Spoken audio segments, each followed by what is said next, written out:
This is Defiance Daily, dispatches for the Defiant. I'm your host, Miles Taylor. There were major developments in the state of Minnesota over the weekend. You all know that by now. Federal agents shot and killed a legal observer, a man named Alex Pretti, a man I do not want you to forget, a man who we are going to talk about today, not just the circumstances surrounding his death, but who he was and why this matters and why he was filming ICE operations in Minneapolis. The images and video are shocking, friends. They are terrifying. And Americans this weekend saw them for what they were: evidence of a lawless administration bringing authoritarianism to our city streets. Alex, who worked as an ICU nurse at a veterans hospital, was seemingly killed execution style during this encounter after attempting to help a woman who had been shoved by a federal agent. Even Republicans have been quick to distance themselves from the controversy, and the President of the United States now appears to be doing the same. But make no mistake, this rests with them. And this time, the national fury cannot be held back. Officials in Minnesota, leaders around the country, former presidents, all of them have called on ICE to leave the state now. And they have also highlighted the bigger threat we are facing of federal overreach across our country. But not to waste a crisis, the Trump administration said it would consider departing from Minnesota if only the state of Minnesota would hand over its voter databases. A crass and alarming demand. In other words, the Trump administration is saying, we will pull out our shock troops if you make it easier for us to meddle in your elections. A real despotic quid pro quo. 1 year into the second Trump administration, this is naked despotism. It is autocracy. It is fascism, whatever you want to call it.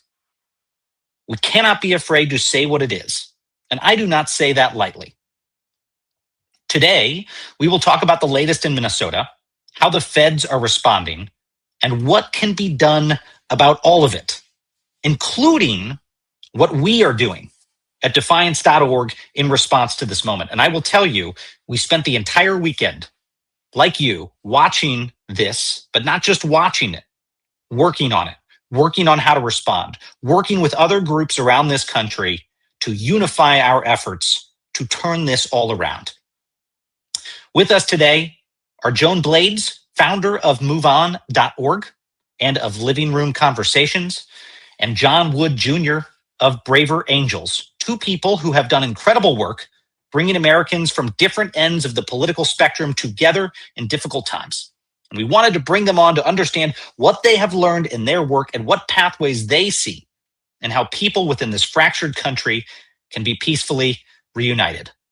This is a special episode of Defiance Daily, dispatches for the defiant. Now, folks, before we jump in today, there is breaking news that I want to mention to you. Greg Bovino, the man from U.S. Customs and Border Protection who you've gotten to know in his long trench coat and his menacing remarks, who's been flying around the country, harassing, surveilling, and disappearing people, is now apparently leaving Minnesota, a sign that the administration thinks they at least need a change of guard in the state. Replacing him is Tom Homan, the president's border czar, the president's immigration czar, typically based out of the White House. Now, according to reports, Tom Homan will be heading into Minnesota.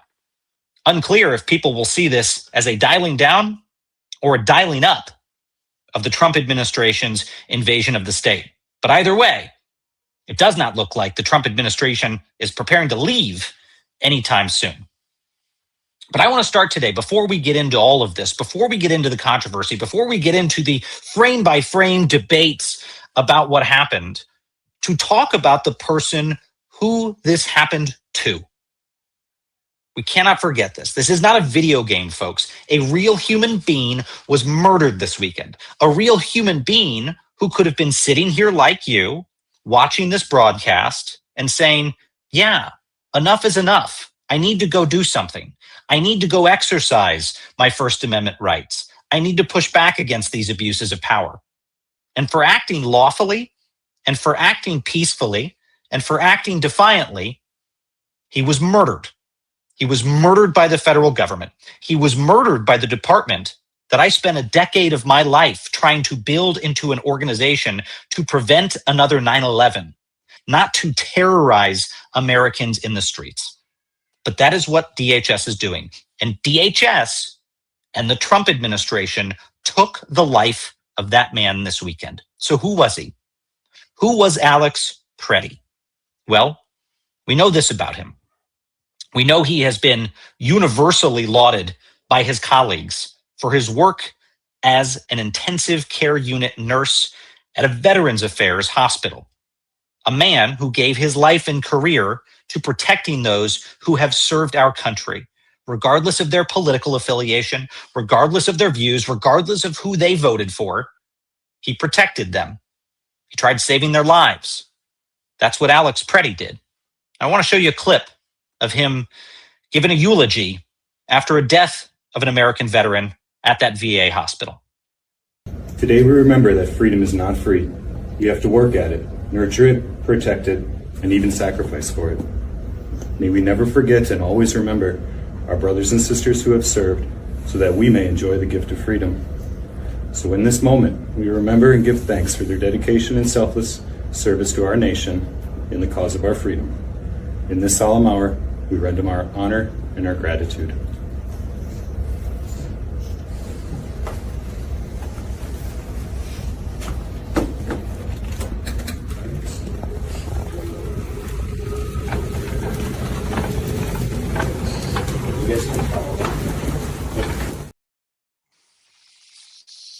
I just want to say that brief eulogy that Alex Pretti provided over the body of a deceased veteran could very nearly be remarks given over his body this weekend.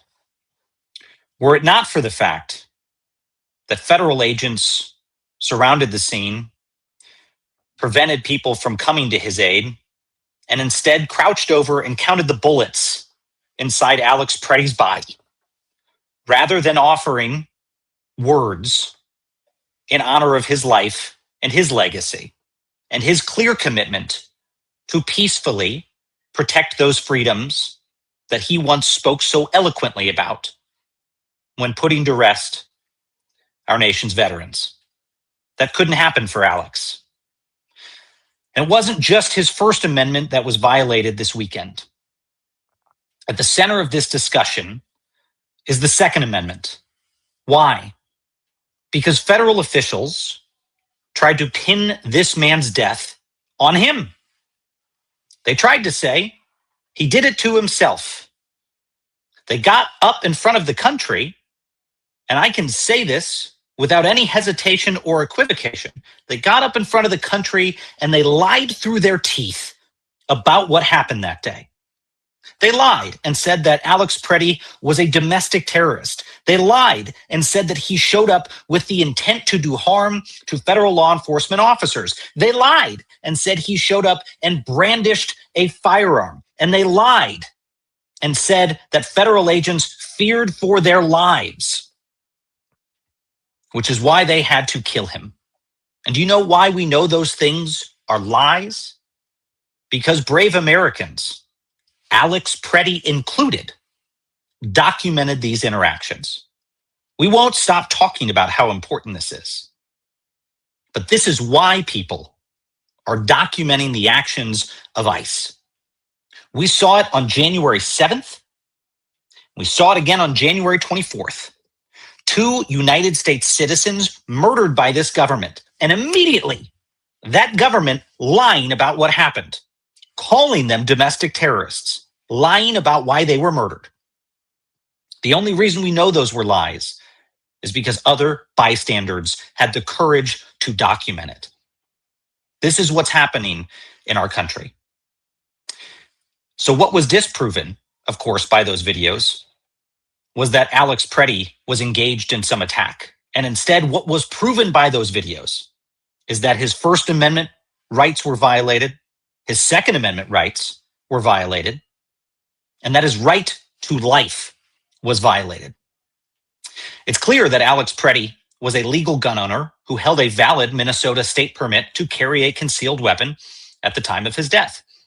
Recent reports have shown that Alex not only did not brandish his weapon, as I noted, as he was using his hand to record the officers who approached him and to help a woman who one federal agent shoved to the ground.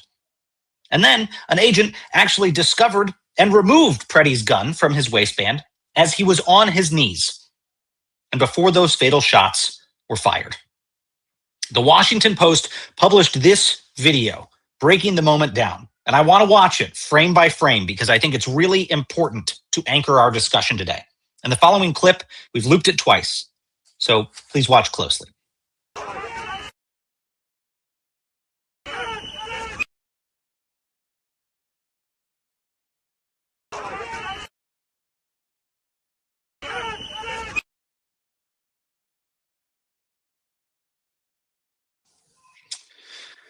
A lot of other angles, all of them tell the exact same story. And in spite of this evidence, Trump officials, again, are trying to use Alex Pretti's Second Amendment rights as reasons to justify what happened. But this is hypocrisy of the highest order, because these hypocrites hit the press circuit to push this narrative, while a damning record shows just how much of a reach their arguments are. Why don't you take a look? I know this is not your lane, but I got to ask you about what's happened in Minneapolis. As a member of the Trump cabinet, are you concerned to see another American citizen ends up dead, shot by federal law enforcement? Again, I am sorry that this gentleman is dead, but he did bring a 9mm semi-automatic weapon with 2 cartridges to what was supposed to be a peaceful protest. I think that there are a lot of paid agitators who are ginning things up, and the governor has not done a good job of tamping this down. Yeah, I mean, as you know, he was an ICU nurse, worked for the Veterans Administration, and there's no evidence that he brandished the gun whatsoever. In fact, it appears that he was disarmed before he brought a gun. Have you ever gone to a protest, Jonathan? I mean, we do have a Second Amendment in this country that... Jonathan, have you ever gone to a protest? I mean... have you gone to a protest? I mean, no, actually, as a reporter covering it. Okay, I've been to a protest. Yeah. Guess what? I didn't bring a gun. I brought a billboard. Okay, Secretary Besant, thank you.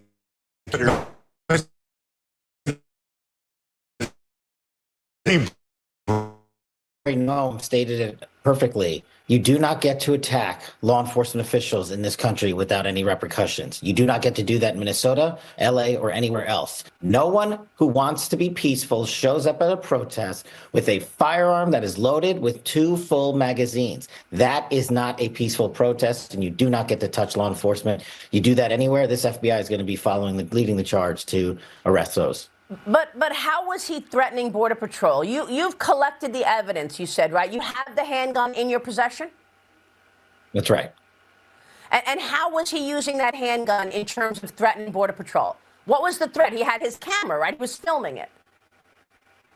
That's something that I let the DHS and the prosecutors, because they are the ones investigating that case. I don't want to stylize that evidence. You do not get to attack law enforcement officials in this country without any repercussions. You do not get to do that in Minnesota, LA, or anywhere else. You know, my message to individuals is don't go impede law enforcement operations.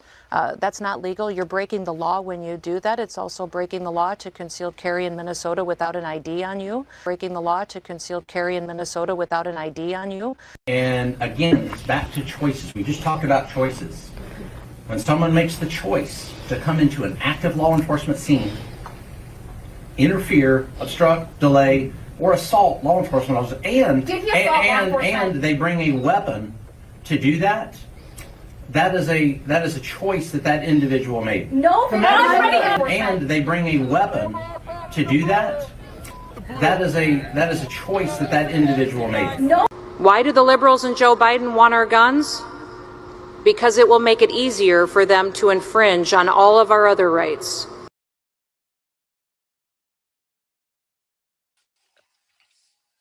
I say hypocrisy because, as you saw in that montage, a lot of those same conservatives were aggressively defending Kyle Rittenhouse more than 5 years ago when he showed up at a protest in the same state, not with a concealed carry weapon, not with a weapon stored on his person for potential use if his life was in danger, but with a rifle slung over his chest. And they defended him. They celebrated him. They made him a hero.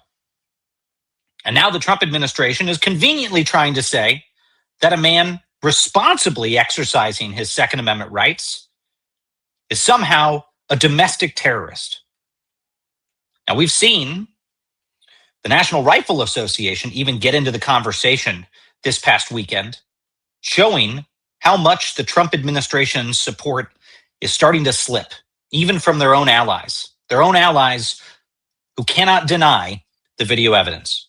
I want to bring in my founder of defiance.org, Xander Schultz, into the conversation. Xander, you and I spent a lot of this weekend talking, not just about what happened, not just about how angry we were, but about what needs to be done in this moment. I suppose if there's anything good that comes of this, and unfortunately we had to say the same thing after Renee Good was killed, it's that people are shocked and they're being shocked into action. Yeah, you always, Miles, you and I work pretty fucking hard at this. You always feel like you're kind of maxed out, and then something like this happens and it reminds you you have some more to give. You can think. Yeah. I think you and I both feel, and maybe this is like a little bit egoic, but we feel a sense of responsibility to try to help pull us out of this. And it does make you double back and go, am I being as clever as I need to be? Am I thinking about all the tools in the toolkit? Am I organizing the ways I need to organize, et cetera? And, I think the answer, honestly, after seeing this was no, because immediately we got to work on something else, another tool in the toolkit, another way we can fight. I don't want to, bury the lead or whatnot. We're going to talk about it later this week, but it was a reminder that we all have probably more in the gas tank than we think we do. And the cost of not winning now is people like Alex Pretti. It's every day we do not combat this this regime effectively is another day where we might lose another Alex Pretti. So, anyways, that's kind of what filled my thoughts, and in between the meetings we were having all week and getting busy trying to confront this.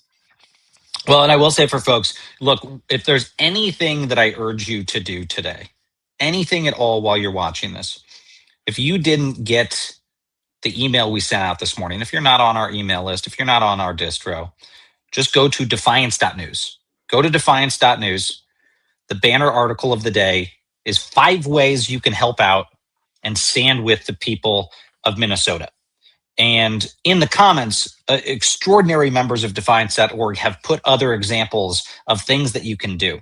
A lot of you, I'd say probably most of you, have some kind of snow day or weather advisory today and are watching from home. Do one of those things. Do one of those things while we're talking, even if it's giving $1 to immigrant, legal defense groups in Minnesota, or going out on other social media platforms and saying, I stand with Minnesota. You can do something while you're watching us. Use this opportunity while you're with us to do some co-working with us and get some of that done. Great way to put it. And I say co-working because number 5 on that list is, we asked you, even if this is the only thing you do, to hold your calendars for Wednesday at 5 p.m.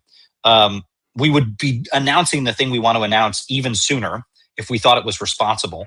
But we have a very, I think, powerful effort underway that we're going to announce with a group of patriots on Wednesday to respond to this moment, and ways for you to get involved, and something that I think is going to have lasting impact on pushing back against federal overreach. But there's a couple other things there to note. If our producer wouldn't mind scrolling up to the top, one of the things that we recommended there was just donating more ice whistles. A lot of people who are watching this have donated ice whistles, but there's a link in that article. Again, this is at defiance.news to help you donate more whistles to these places. You are now seeing how important these are becoming. I mean, even in the video of Alex Pretti getting killed. You can hear people blowing the ice whistle. Why is that important? Well, I'm not sure everyone would have been there to document what actually happened if they hadn't heard that whistle. That has been so important. That signal has become ubiquitous, the whistle blowing to get people out there.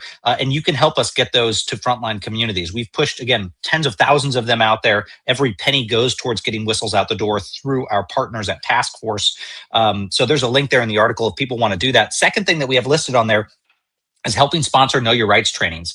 Members of defiance.org know that we care a lot about this. We held a weekly mission briefing the other week where we brought on one of the top organizations in Minnesota called Monarca.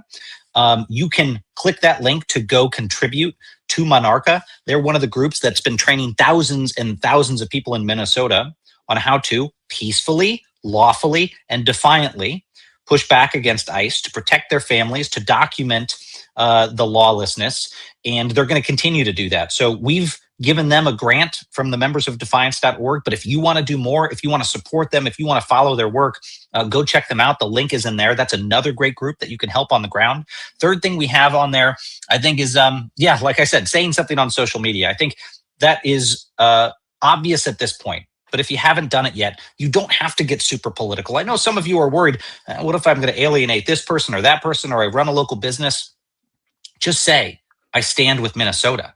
Because this fight is not about Democrat versus Republican, Biden voter, Harris voter versus Trump voter. This is about states that are being invaded by the federal government. This is about the constitutional rights of your fellow Americans. So post something, say something.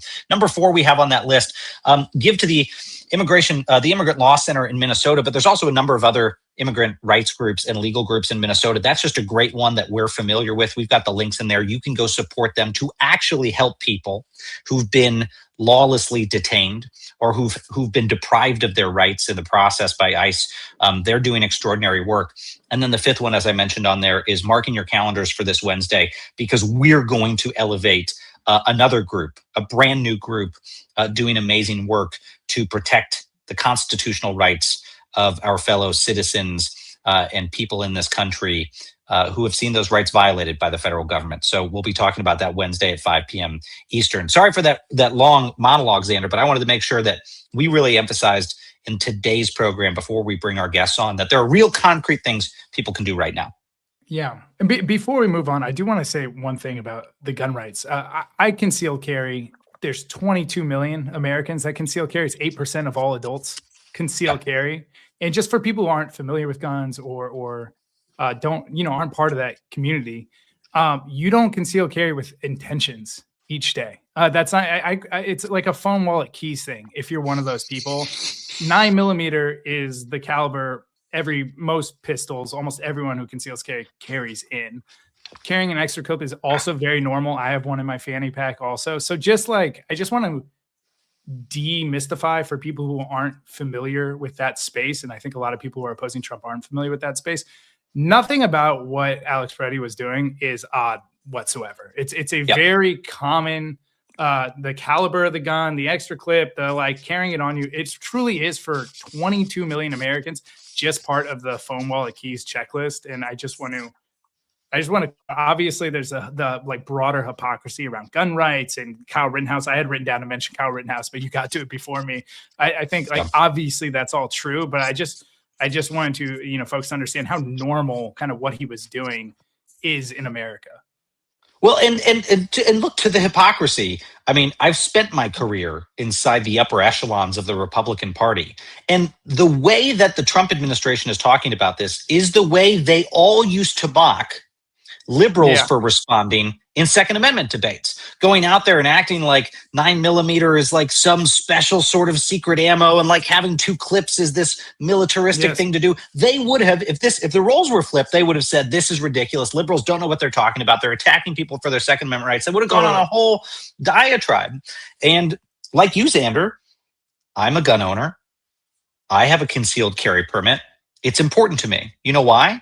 My family continues to receive death threats. We continue to receive violent threats from people we've never met around this country simply for exercising our First Amendment rights. And that's not okay.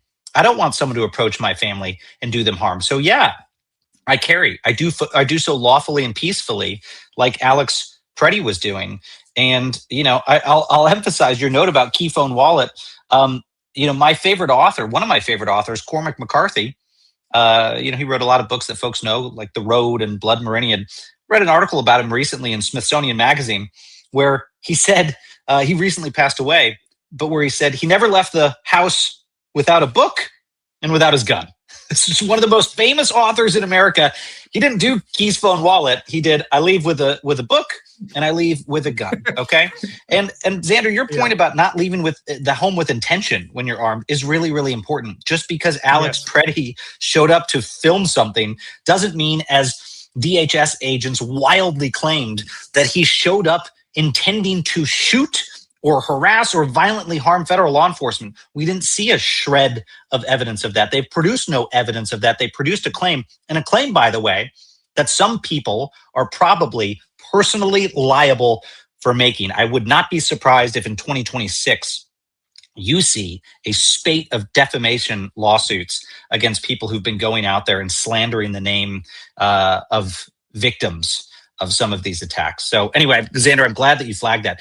Look, I want to bring into the conversation here two extraordinary folks that we mentioned at the top of the show, and we'll continue to talk about some of this news with them and show a couple of clips that we want them to respond to. But those folks are Joan Blades, the founder of MoveOn.org and of Living Room Conversations, and John Wood Jr.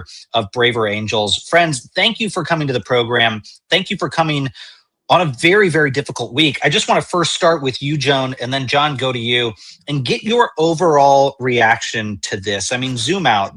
Renee Good felt like a watershed moment, but this really feels like the tide turning in this country. The anger that we all witnessed over the weekend, I think, has gone from snowball and palpable to something that's being channeled towards as yet unseen action. And so, Joan, I want to get your reaction to that and where you think this is headed. And John, of course, go to you after.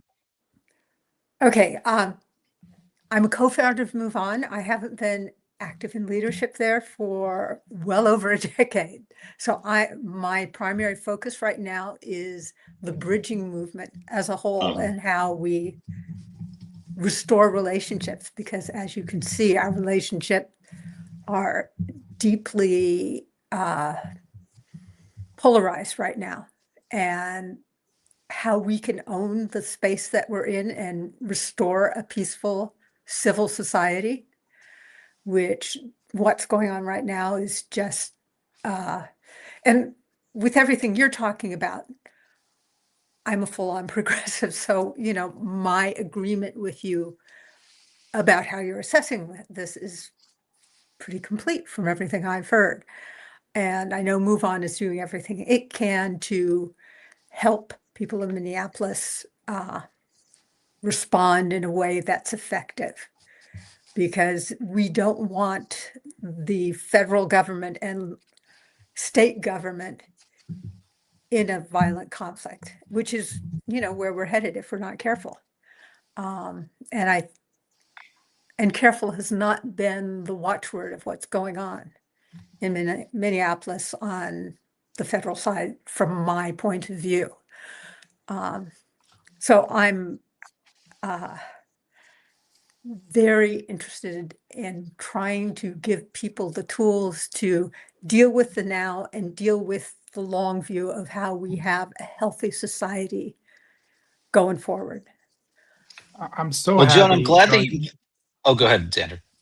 I was just saying, I'm so happy Joan and John are both here, just because they are kind of like the mad scientists over the last few years that we really need to learn from, right? Like a lot of us have been wrapped up and with some bad actors doing the wrapping in this polarized, toxic moment that now has led to a place where we are, unfortunately actually losing lives and supporting the loss of that in on one side right now. And so I've been wanting to have this conversation for a while with these two, because I just really want to understand what they've learned in that lab during that mad scientist lab where you all are bringing people together, and maybe it helps just a second on Living Room Conversations and Braver Angels if you can introduce your orgs, which are both in that bridging space that you talked about.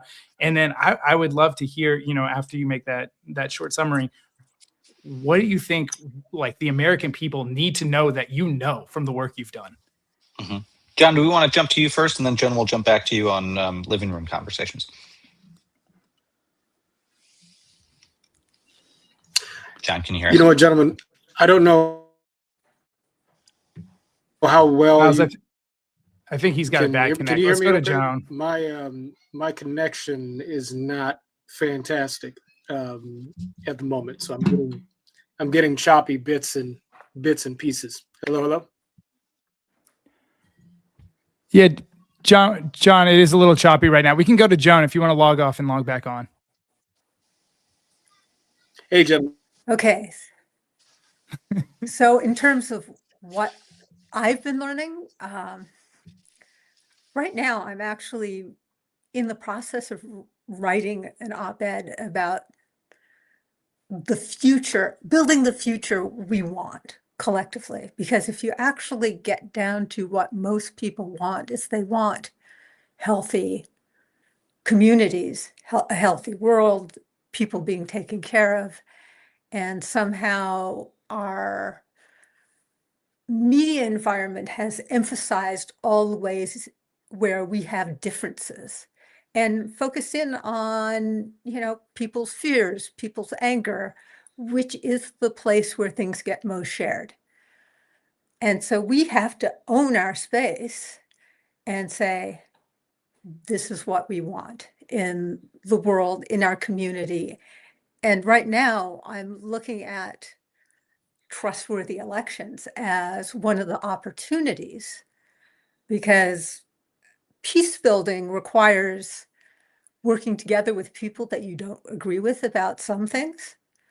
And the vast majority of people want trustworthy elections, and elections are local. People have local power, and we want them to have local pride in their elections. That's the longer view. The shorter view is keeping everything peaceful in Minneapolis, because there's a lot of reaction against what's happened there that is pointing out that this federal overreach is not a good thing, that it's dangerous, that it is, it's frightening to all sorts of people. I have friends from countries that have had civil unrest. We don't want to go there. And we need to show up and make sure that we don't go there. And the best way to do that is to stay peaceful for those that are pushing for getting ICE out of Minneapolis and Minnesota, while looking for ways to build collective vision for what we do want together. John, let's bring you back into the conversation. Can you hear us okay? Yeah, I think I can. Why don't we jump to you? If you could tell us a little bit about... Sorry about you're the fine. technical difficulties, but we still might have a delay there, but why don't you tell us a little bit about Braver Angels and also get your reaction to what we've been seeing?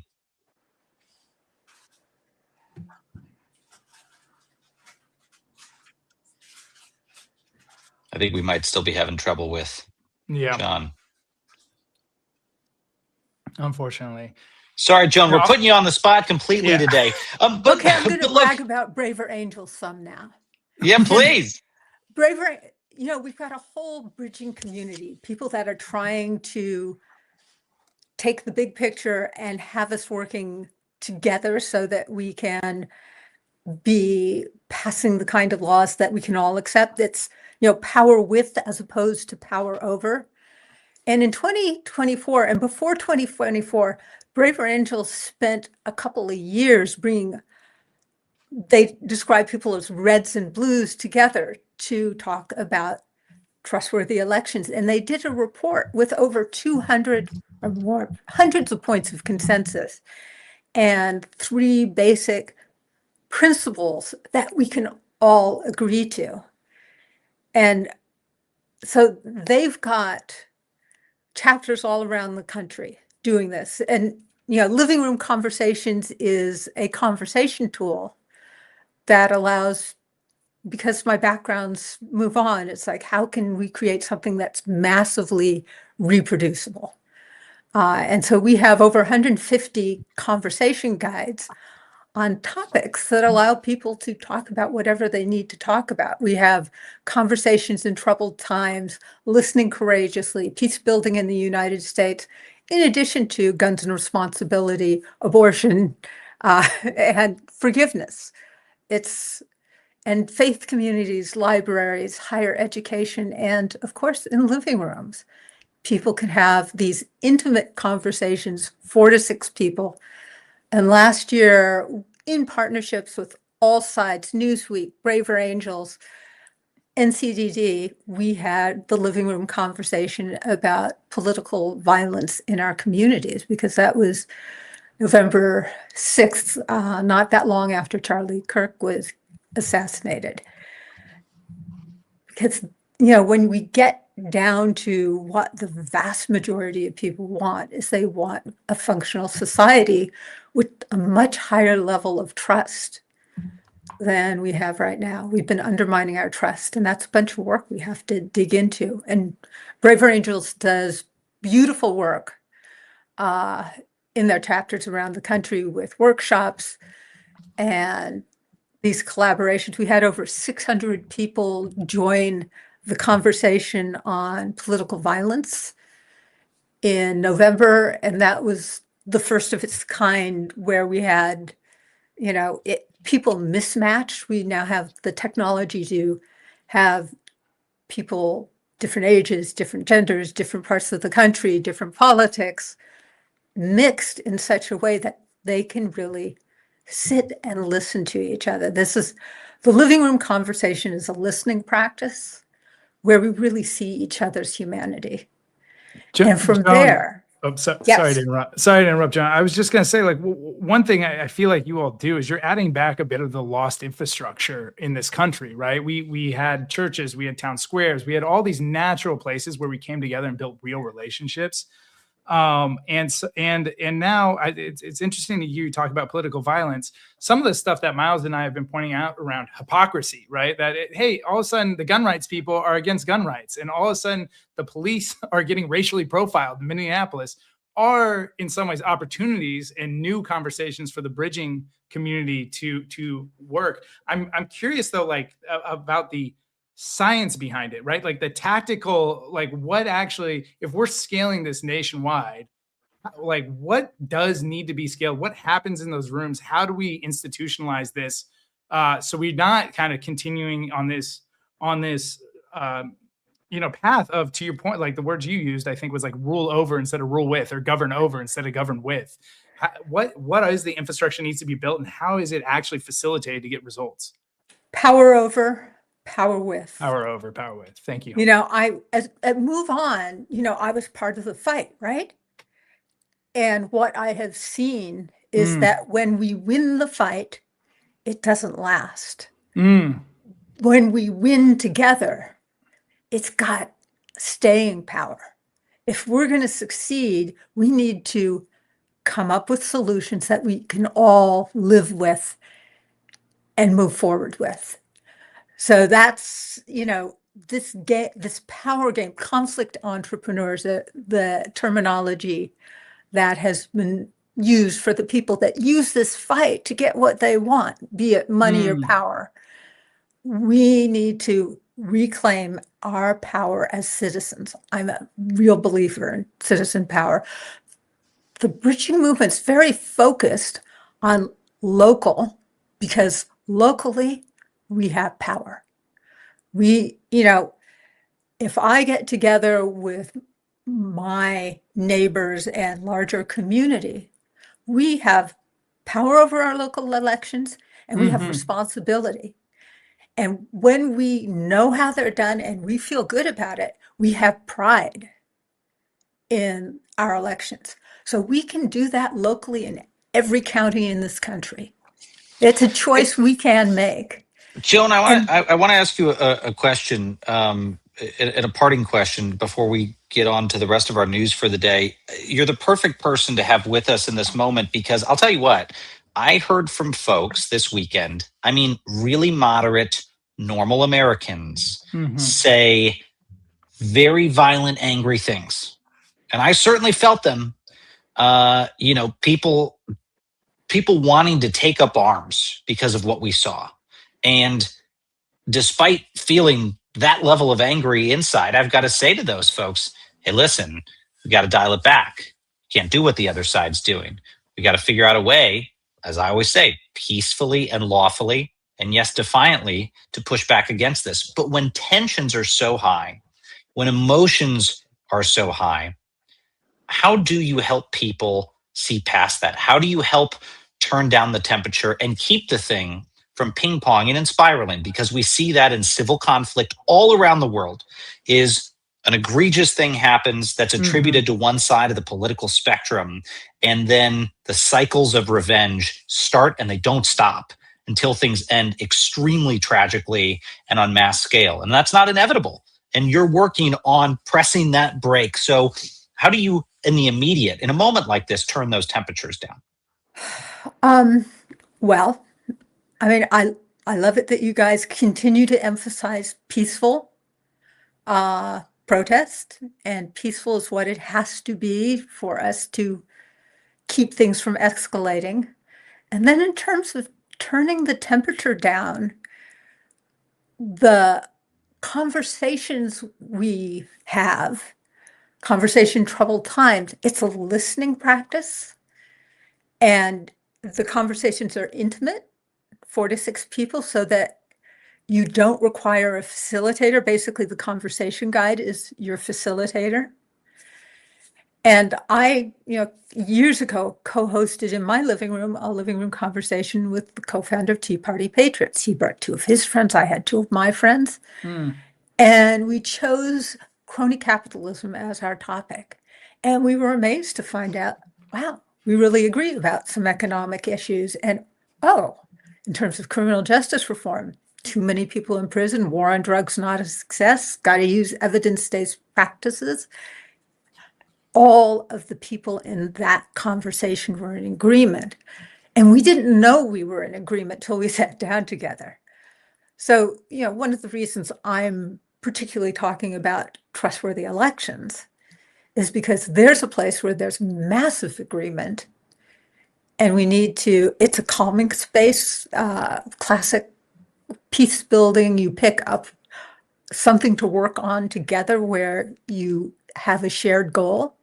It's a really good shared goal, especially in an election year where people are feeling all sorts of anxiety, and those forces of division are working on making us feel very insecure about the quality of our elections. Now's the time, way before the election, to own it and say, this is my community.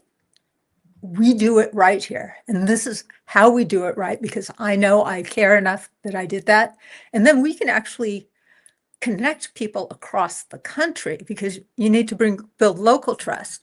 We also desperately need to build national trust, and all human endeavors are flawed, but we will do everything we can. I think that's a powerful note, Joan, to leave it on, is rebuilding that national trust. And that's unfortunately going to be the work of a generation, perhaps, given everything we've seen. The remarkable Joan Blades, former co-founder of MoveOn.org, and who now runs Living Room Conversations. We are so glad to have you with us. Thank you for joining today. Thank you for having me. And thank you for the work you're doing. Thank you, my friend. I appreciate it.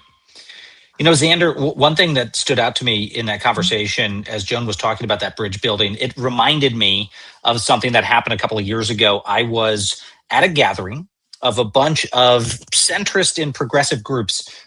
This is before Trump came back to power, and I proposed something. I said, look, we need to build something like the hotline that existed between the U.S. and the Soviet Union during the Cold War. Great. And I wanted to call it the hotline. And I proposed this be a secret organization, not to stay away from daylight, but to protect the people involved, far left groups that never, ever talk to far right groups. But I said, we need to create a mechanism for those groups to talk to each other in a confidential fora without devices to be able to engage, so that in moments like we saw with Charlie Kirk, or moments like we saw with Alex Pretti, those groups can get on and say, hey, we don't agree on anything, but can we agree to reach out to our members and audiences and say, hey, y'all, stay peaceful in response to this. Stay peaceful and to try to lower the temperature. Just like that was the point of the hotline, right? The point of the hotline wasn't the president of the United States to call the Soviet leader and say, I want to become a commie. It was, let's not nuke each other to death, right? There was a function there and a purpose. And I will tell you, I won't name the group, a head of one of the biggest left-wing groups in America committed to me in person to do something like that, and to sit down with the heads of the America First Policy Institute, Trump's think tank in Washington, D.C., with people like Stephen Miller, with others, people that this person had villainized for years. The individual said, I understand.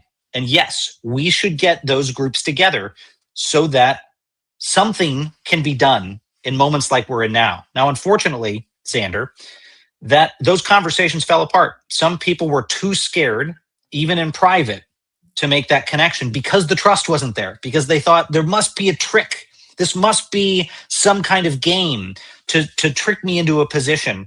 And that just is, to me, an example of how that limited trust is keeping us even from building the mechanisms, the hotlines, to pick up the phone when things get too dark like they are now. I still think that there's an opportunity for something like that, and maybe that's something Defiance should take on at some point, but there's got to be the ability to talk to the other side, even if you think they're an enemy, to prevent further bloodshed. It's a great idea. I can't believe in all of our whiteboarding sessions, I haven't heard that one yet. That hotline, great, man. Miles. Hey, look, I still have the one-pagers. I still have the lists of people that we should bring together for the conversation. This may be a year that we need to do it. Let me say, Xander, I want to go into our second news story of the day and quickly touch on this, because people want to know what's going to happen next. And one of the things that is being talked about and is going to be talked about throughout the week is this crucial vote in Congress of how and whether the Department of Homeland Security is going to get funded. A refresher, last week, we talked about how House Democrats, 7 of them caved and passed a DHS funding bill, even though there were demands that the Department of Homeland Security reform its practices and rein in ICE's abuses of power before that vote takes place. But those 7 defections allowed the bill to pass and move on to the Senate.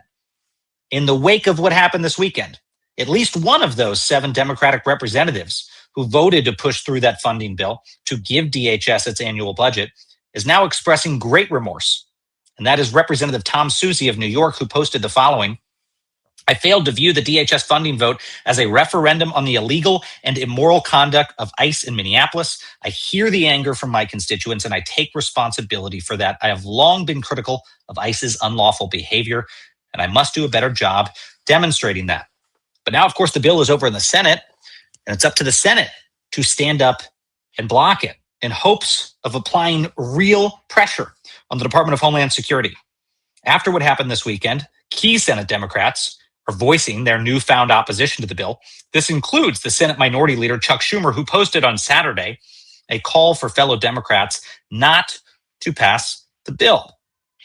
However, and of greater concern, there are a number of Senate Republicans and folks like Washington Senator Patty Murray, who acted as the top Democrat on the Senate Appropriations Committee, who are still trying to, or at least suggesting that they still might try to, push the bill through. Now, Patty Murray was the primary negotiator for Dems on the bill, and until recently had been pushing her colleagues to vote in support.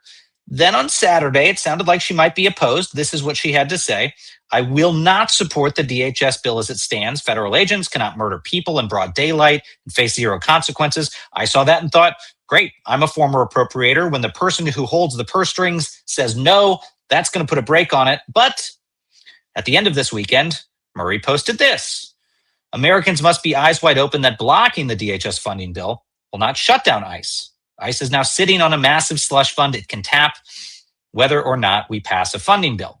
Now, here's the thing. Murray is partly right about that.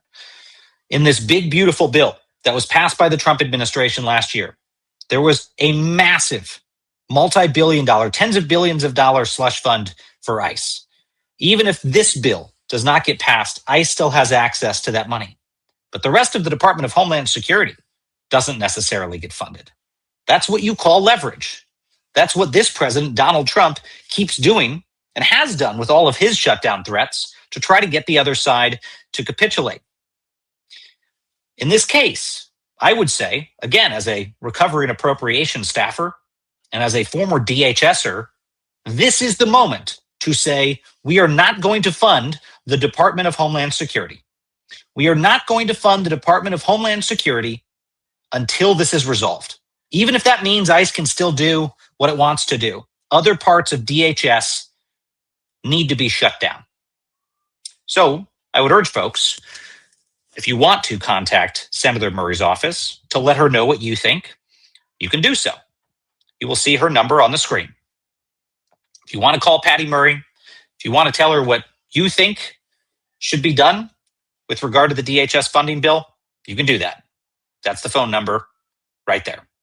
Xander, I want to bring you back into the conversation. Get your thoughts on this overall congressional courage or lack thereof.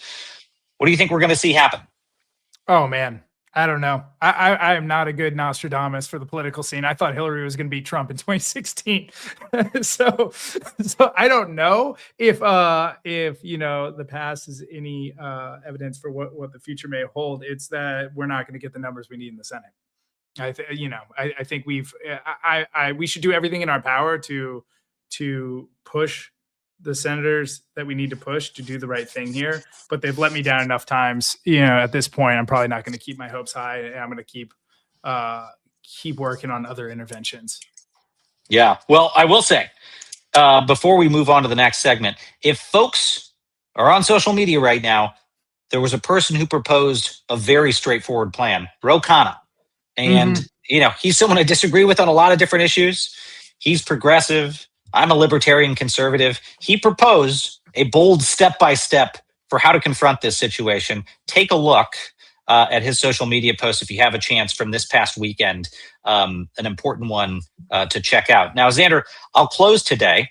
Sorry. My producer is saying folks want the number back up on the screen. Go ahead and put that number up, Mercedes. We've got Patty Murray's office, Democratic senator who's the head of the appropriations subcommittee that oversees the DHS budget, who has been signaling maybe they just need to pass the DHS funding bill because that bill isn't going to stop the Trump administration from spending money on ICE.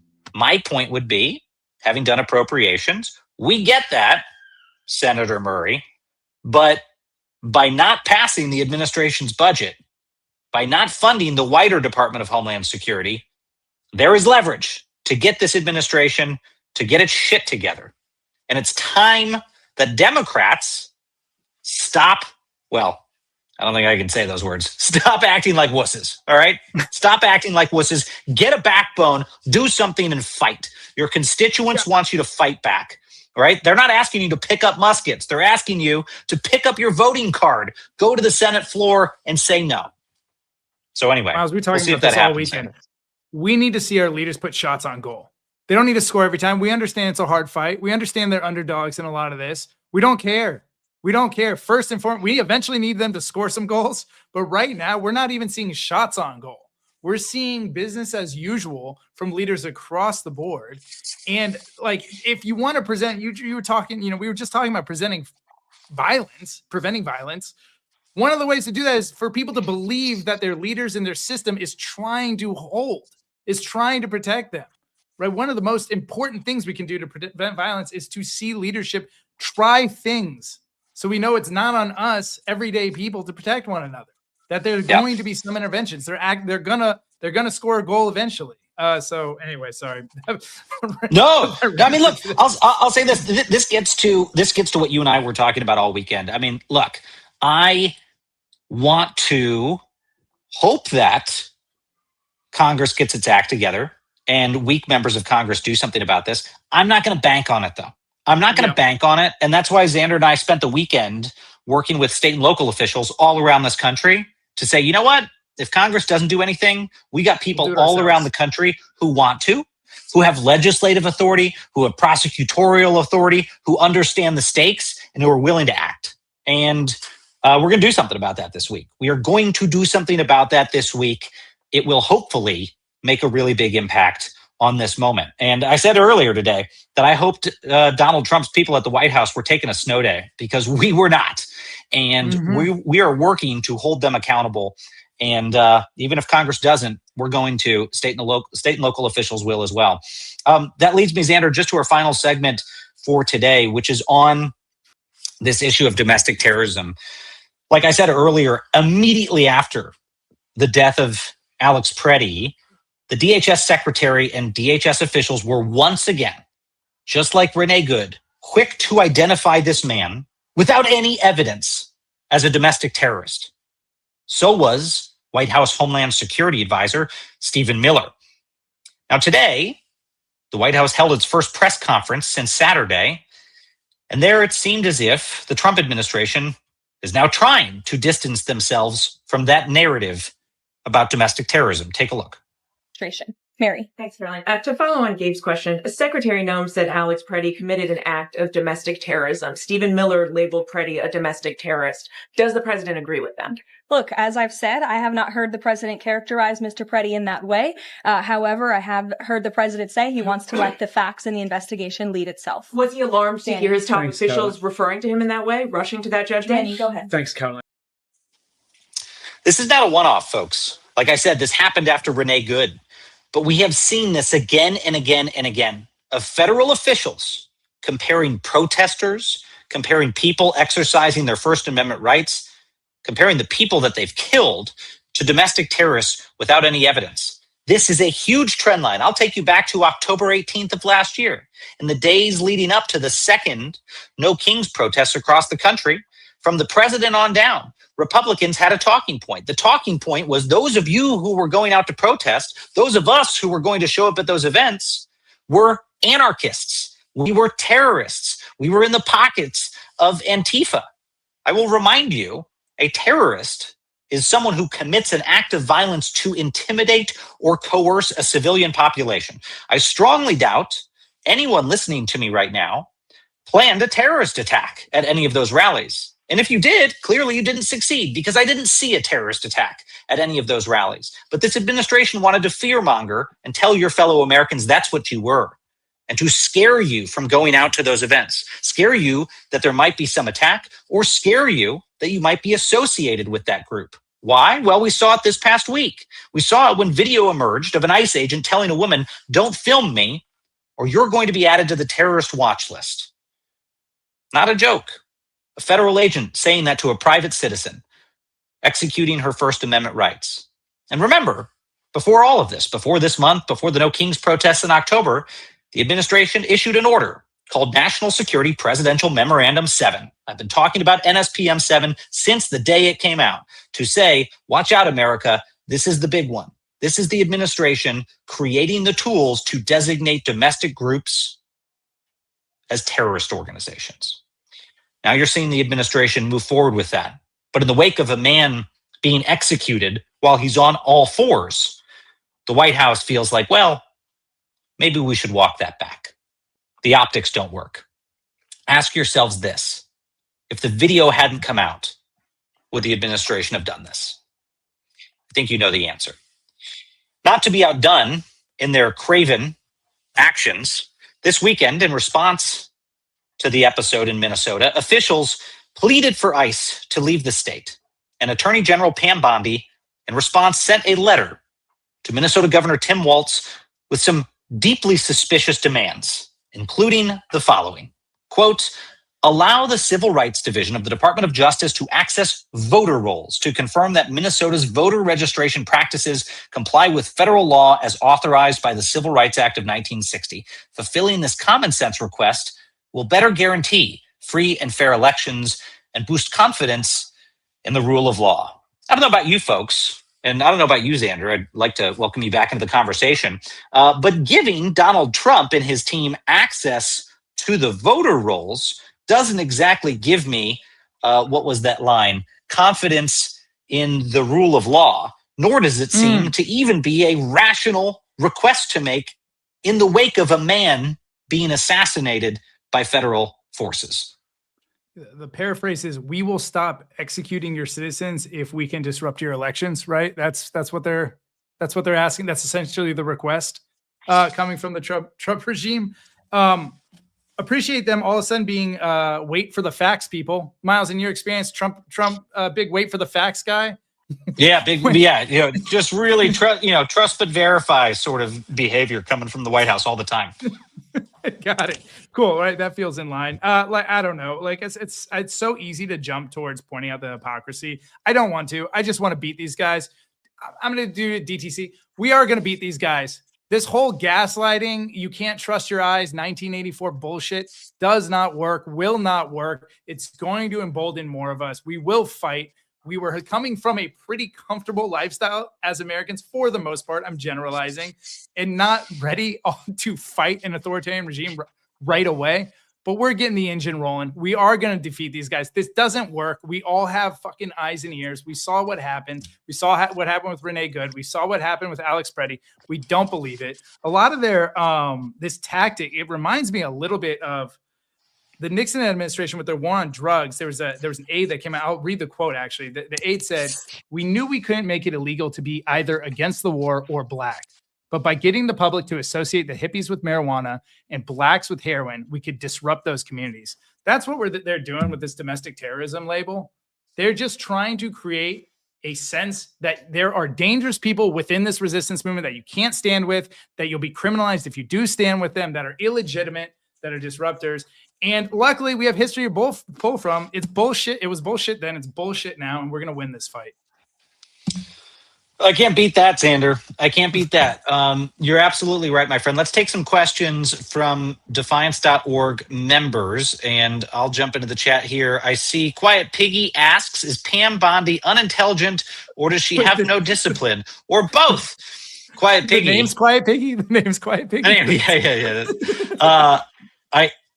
Look, I don't know her personally. I can't comment on that front. What I can tell you is, it seems to be clear again and again that the cabinet members of this administration are the purest form of supplicants that any of us had ever predicted would come into a second Trump administration, because there seems to be no depth to which they will not stoop for this president. Now, I don't know with certainty that Pam Bondi sent that letter to Minnesota without consulting with the president, but I would strongly suspect she did consult with the president. I would suspect that that demand came from Donald Trump.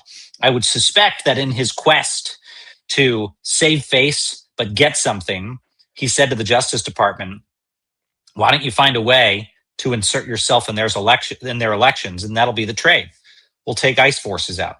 Which, by the way, folks, could that not be the clearest admission yet that this administration is just lying about the reasons it's going into these places? It was never about immigration.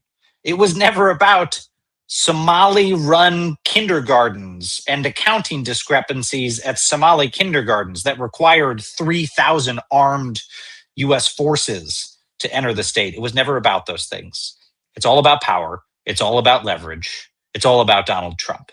And now they're teeing up their efforts to meddle in this election in the moment of this crisis. I think that's so obvious from all of this. So Quiet Piggy, that would be my assessment of her. She's, like all of the others, willing to go as low as Donald Trump wants them to go.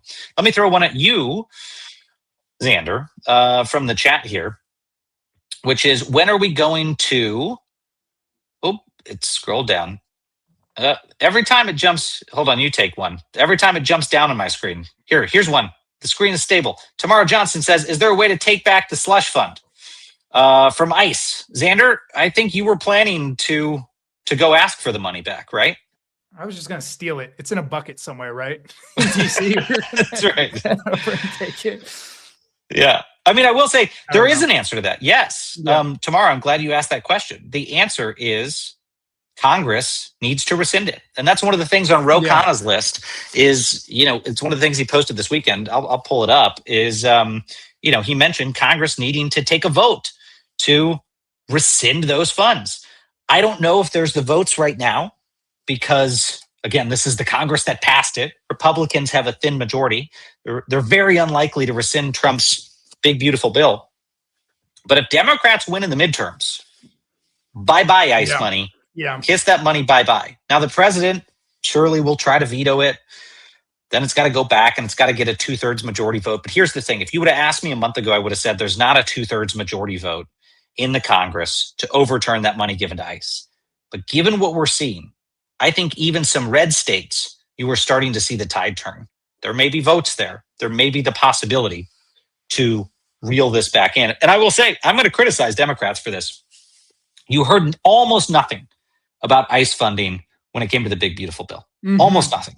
This was a huge component of the bill, was a sweeping effort to superpower ICE into the largest federal law enforcement agency. Go back and look back then. It got scant mention. And now here it is. And I placed that on Dems for not raising the issue. Here's Ro Khanna's list of things that he recommended this weekend. Thanks for putting that up there, Mercedes. He says, I won't go through all of them, but one of the first things he said is vote no on the DHS funding bill. And then, as I just noted, repeal the multi-year $75 billion funding for ICE and qualified immunity for ICE agents. This is the ability for them to get special legal protections, not absolute immunity, as the president says, but legal protections from civil suits while they're in their jobs. Investigate and prosecute every single ICE agent who broke the law. 5, impeach Noam and Bondi. 6, end the Kavanaugh stops with racial profiling and end the militarization of ICE. The list goes on. These are the sensible things we need the political opposition in this country to be doing. We need them to be proposing these practical things that Congress can carry out. And I think his list is a very good start. It's a question from Foford here. Does the state of Minnesota have a chance to investigate the recent murders? Miles. Well, yeah, look, they do, but they not just a chance to investigate, the chance to bring a trial and convict. They definitely do. Go ahead, Miles. They have been stymied. I mean, as you probably saw, the BCA, which is Minnesota's version of the FBI, that's like their state investigators, was denied access to the crime scene. Was denied access to the crime scene. And Minnesota even went as far as to ask a judge to demand that DHS preserve the evidence. Now, most of the other folks that I talked to who've worked in federal law enforcement cannot think of a time when state and local agencies were so distrustful of the federal government that they had to go to a judge to have a judge order the feds to preserve evidence out of fear that the feds might destroy evidence. That is terrifying. And then hardly anyone I talked to could think of an example where state and locals were kept from the scene by those federal agents in their own territory. This is unprecedented, folks. This isn't just grading your own report card. DHS isn't just trying to grade its own report card. It's trying to determine whether it itself was guilty of murder. That's pretty extraordinary. Now, I think there's enough pressure here, at least I hope there's enough pressure here, that this is not going to withstand scrutiny. This is not going to go the way they think. This is not going to go the way Greg Bovino thinks when he said at that press conference, you're never going to know the names of these agents because we've moved them out of the state and we've moved on and they were defending themselves. Well, I'm sorry, Greg. You don't get to grade your own goddamn report card when it comes to whether you committed murder. And that's not going to stand.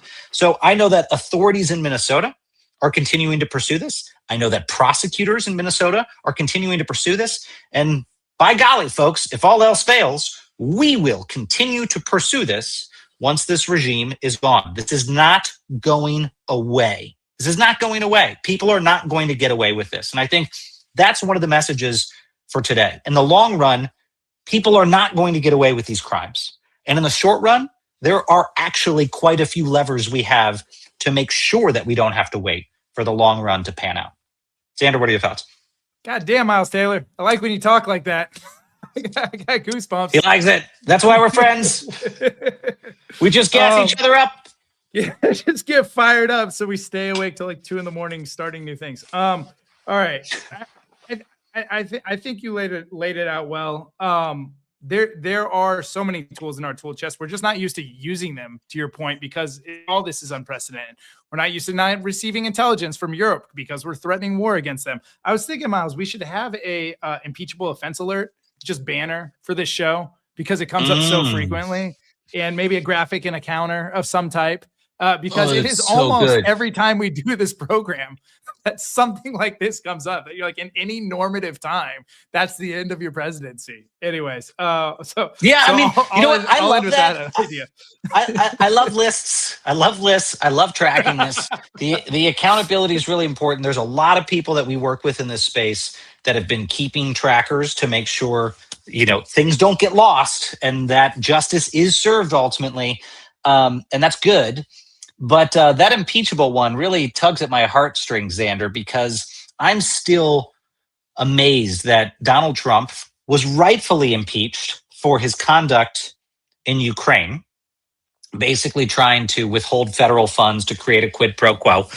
And that episode of him withholding federal funds, he's done the same thing. He's committed the same legal violation like dozens of times since he's returned to office. Yeah. And that's just on that one little narrow, power of the purse, congressional prerogative impeachable issue. There has been a whole host of other issues that other presidents would be impeached for as high crimes and misdemeanors. I can't overstate that, folks. And I know that I'm a conservative. I don't say that because I'm mad at Trump and somehow my view's warped and I've got Trump derangement syndrome. I'm telling you, we would have, for any number of these things, when I was in the House, we would have brought impeachment articles against Barack Obama if he'd done these things. Just over and over and over, the Trump administration, the president keeps committing actions that we would have said were impeachable offenses when I was in the Republican House. And I think it is time we keep a tracker like that, Xander. Let me talk to some of our friends in this space that do this. But now you got my wheels turning.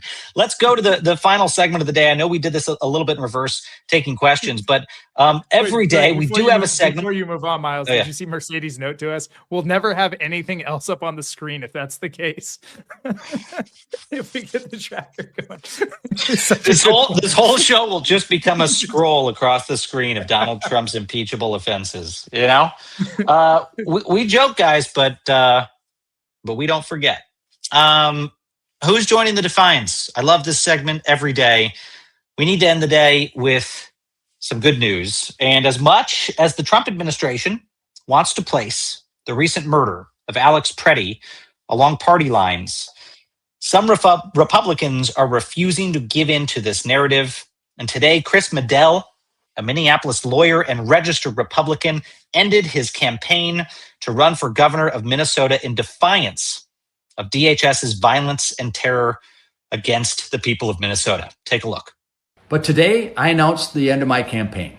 I cannot support the National Republican's stated retribution on the citizens of our state, nor can I count myself a member of a party that would do so. I support the originally stated goals of Immigrations and Customs Enforcement's Operation Metro Surge in locating and deporting the worst of the worst from our state. But Operation Metro Surge has expanded far beyond its stated focus on true public safety threats. United States citizens, particularly those of color, live in fear. United States citizens are carrying papers to prove their citizenship. That's wrong. ICE has authorized its agents to raid homes using a civil warrant that need only be signed by a Border Patrol agent. That's unconstitutional and it's wrong.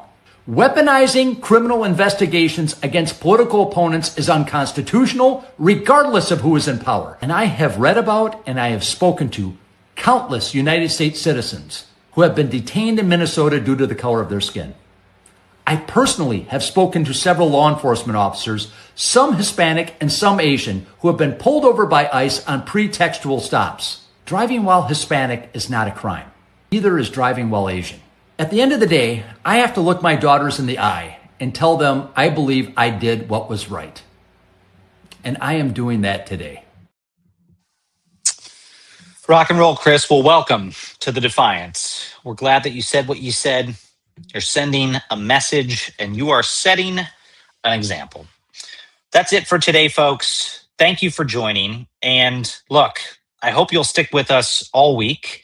Xander, we've got another show tomorrow at 5 p.m. Eastern. to talk about everything that's happening. We've got some great guests coming on. One of the people that we're having on tomorrow is a guy that's whose name is Patrick Skinner. Patrick, a former spy, a former U.S. counterterrorism official who decided to leave the federal national security community and become a local cop. He's got a great perspective on everything the administration's saying about terrorism and domestic terrorism and everything that we've been worried about when it comes to local policing. So tune in tomorrow for that conversation. And then Wednesday, Xander, we got a lot coming up. Do you want to preview a little bit of what we got coming up on Wednesday? We've got the big announcement that we spoke about and how we're working with local leaders to ensure we reinforce and hold the rule of law in this country. And so we've got a big announcement on that front. And then we're also talking about how America is standing up as a movement. We've got the founder of Indivisible coming on. We've got the executive director of the Sunrise Movement. So we've got a small group of some of the most powerful organizers and movement leaders in the country coming on to talk to us about exactly what they're up to, how they're escalating to respond to the escalations, and figure out how we can move together effectively. That's right, my friend. Look, I know a lot of folks are scared, frustrated, and upset about what happened this weekend. And I will say, we are not going to forget. We're talking about ways to honor the memory of Alex Pretti and Renee Good and others who've been the targets of this lawlessness. We are going to do that.